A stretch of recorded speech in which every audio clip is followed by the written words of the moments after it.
Good morning. Here's what you need to know. Kevin Freya. Getty Images. President Xi Jinping faces a difficult decision if, as expected, the Trump administration presses China to impose an oil embargo on North Korea over its latest and most powerful nuclear test. He must avoid appearing to buckle to U.S. demands, but also deter moves toward a destabilizing war. Above, a bridge over the Yalu River between China and North Korea.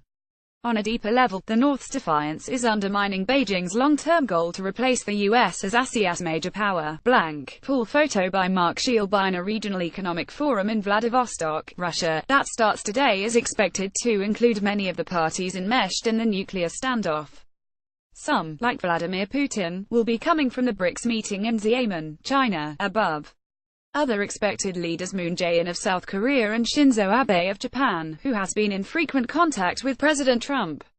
Mr. Putin, speaking on the BRICS sidelines yesterday, expressed doubts that more sanctions would deter the North's leadership. They would rather eat grass than give up their nuclear program, he said. He also answered a question about Mr. Trump by saying, "He is not my bride, and I am not his groom." Adam Dean for the New York Times. Prime Minister Narendra Modi of India spoke with President Xi on the BRICS sidelines, their first meeting since the end of a tense, months-long border standoff. They agreed to strive to get bilateral relations on the right track. Mr. Modi is now in Myanmar, where he is expected to discuss the violence in Rakhine State that has forced at least 123,000 Rohingya Muslims to flee to Bangladesh. Above. Todd Heislev. New York Times. President Trump faces weeks of political bargaining on the debt ceiling, his border wall, taxes, Harvey relief and more. Mr. Trump is also ending the program that shielded Dreamers, young undocumented immigrants, from deportation. He is urging Congress to replace it before it expires in March. Guangzhou. Agents France Press. Getty Images. The governor of China's central bank, Zhou Xiaochuan, above, is likely to step down in the leadership reshuffle pegged to the Communist Party Congress set to begin October 18. Economists in China and beyond are wondering whether his embrace of free markets will fall by the wayside, and how his successor will manage a system that experts say is plagued with heavy debt and onerous government control. Matthew Abbott for the New York Times. In New Zealand, a September 23 election that had been seen as a surefire win for the Conservative National Party has been reshaped by Jacinda mania. The Labour Party has pulled slightly ahead thanks to Jacinda Ardern, above, its 37-year-old leader. She has 80,000 Twitter followers, once performed as a DJ at a music festival, and attracted global attention for condemning an interviewer's sexist questions. Want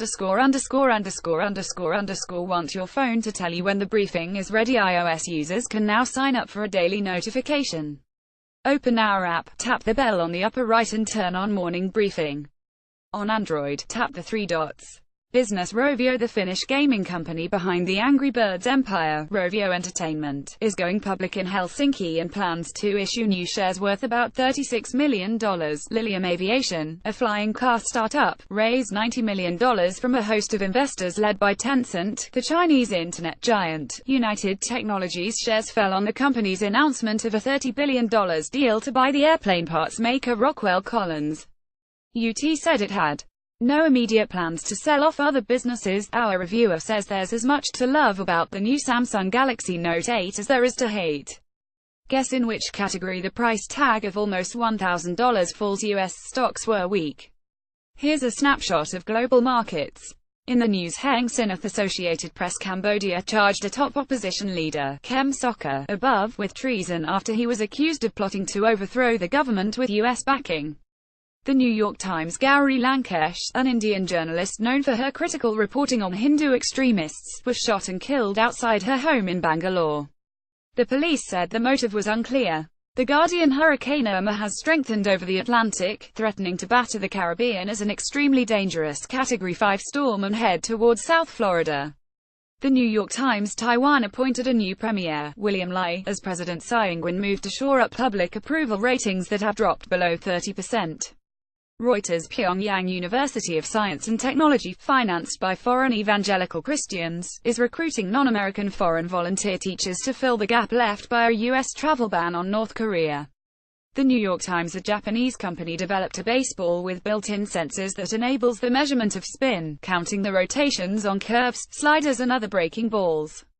The Asahi Shimbun at the US Open, 4 American women made the quarterfinals, and Roger Federer and Rafael Nadal are on course for their first ever clash at the tournament. The New York Times Smarter Living Tips, both new and old, for a more fulfilling life. Ricky Snyder for the New York Times Recipe of the Day: skip takeout and make orange beef at home. Should you take advantage of a deferred compensation plan? Learn to recognize burnout before you're burned out. Noteworthy: every day that you're working as a model, you're objectified somehow. 12 models talked to us about racism, body shaming and sometimes elusive pay. Afghanistan's harvest is bountiful this year, our Kabul correspondent writes, but Taliban and extortion by government-linked militias have taken a toll on farmers and traders. Finally, scientists offer a comprehensive look at the chemical warfare that takes place when we cut into an onion. It's similar to tear gas, one researcher said. Backstory: Associated Press. 65 years ago this week, The Times published its review of The Old Man and the Sea, the last Ernest Hemingway book published in his lifetime. The story of a Cuban fisherman and the greatest catch of his life. The book was a huge success and won the Pulitzer Prize for Literature. A year later, Hemingway, above, was awarded the Nobel for his mastery of the art of narrative, most recently demonstrated in The Old Man and the Sea, and for the influence that he has exerted on contemporary style. Our critic, the Smith College professor Robert Gorham Davis, wrote that it was a tale superbly told, and in the telling Ernest Hemingway uses all the craft his hard, disciplined trying over so many years has given him. One scholarly account says Hemingway's literary rival, William Faulkner, was asked to write the review, but declined. He did applaud the work later in a magazine blurb. Hemingway dismissed the notion that the work portrayed real people, but some said the novel was inspired by Gregorio Fuentes, the Cuban who captained his fishing boat, the Pilar, and who spent his later years reminiscing for tourists eager to learn more about Hemingway's Cuba. Karen Zarea contributed, reporting, __________. If photographs appear out of order, please download the updated New York Times app from iTunes or Google Play. We have briefings timed for the Australian, Asian, European and American mornings. You can sign up for these and other Times newsletters here. Your morning briefing is published weekday mornings and updated online.